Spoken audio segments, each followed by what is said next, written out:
ऐसी मान्यता है कि हर जीव को अपने कर्मों का हिसाब चुकाना ही पड़ता है, चाहे इस जन्म में या फिर किसी और जन्म में। विज्ञान पुनर्जन्म के सिद्धांत को नहीं मानती, क्योंकि पुनर्जन्म का सिद्धांत काफ़ी कन्फ्यूजन वाला है, और यदि विज्ञान में कोई ऐसी चीज़ नहीं है या भ्रमित करने वाली है तो उसे यूनिवर्सल एक्सेप्टेंस नहीं मिलता है।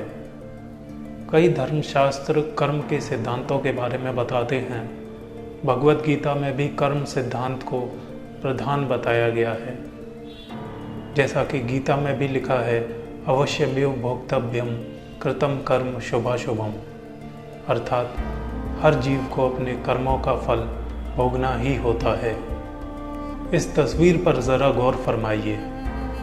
ये तस्वीर एक मादा बिच्छू की है और इसकी बोन मैरो यानी अस्थि मज्जा पर इसके ये छोटे छोटे से बच्चे हैं। दिखने में तो ये बैठे हुए लग रहे हैं, लेकिन ये अपनी ही माँ की पीठ पर बैठकर उसके ही शरीर को खा रहे हैं। ये प्रक्रिया कुछ घंटों की नहीं होती है, इस प्रक्रिया में कई दिन भी लग सकते हैं।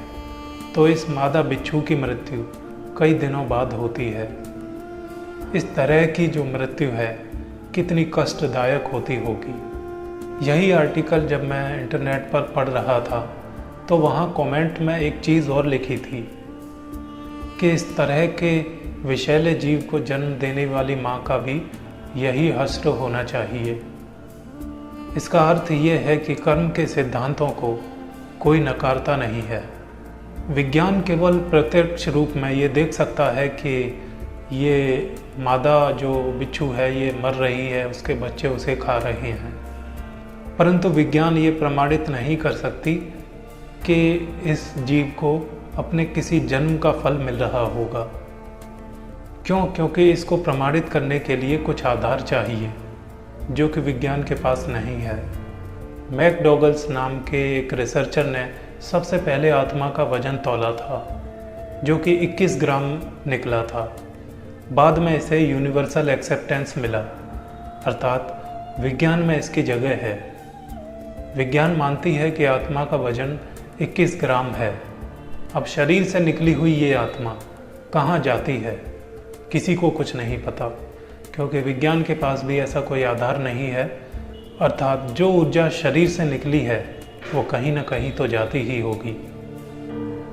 तो इसको हम तथ्य के तौर पर ना देखकर तर्क के तौर पर देख सकते हैं। मान लीजिए शरीर से निकली हुई आत्मा किसी अन्य जीव में जाएगी जो कि अभी इस दुनिया में जन्म लेने वाला है, तो क्या हम ये मान सकते हैं कि इस मादा बिच्छू को जो कष्ट भोगने को मिल रहे हैं वो उसके पूर्व जन्मों का ही कोई फल है?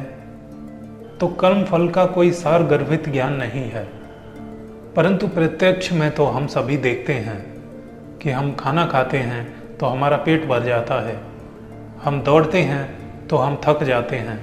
ये भौतिक रूप से किए गए कर्म, इनका फल हमें देखने को मिलता है। विज्ञान में उन्हीं चीज़ों को मान्यता मिलती है जिनका एक ठोस सबूत होता है, क्योंकि जैसा कि मैंने कहा, यूनिवर्सल एक्सेप्टेंस के लिए ये बहुत ही ज़रूरी है। इसलिए कहा जाता है कि मनुष्य जीवन बड़ा ही अनमोल है। हम और आप इस बात को तो जानते हैं कि आज जो मिला है वही सच है, वही जीवन है।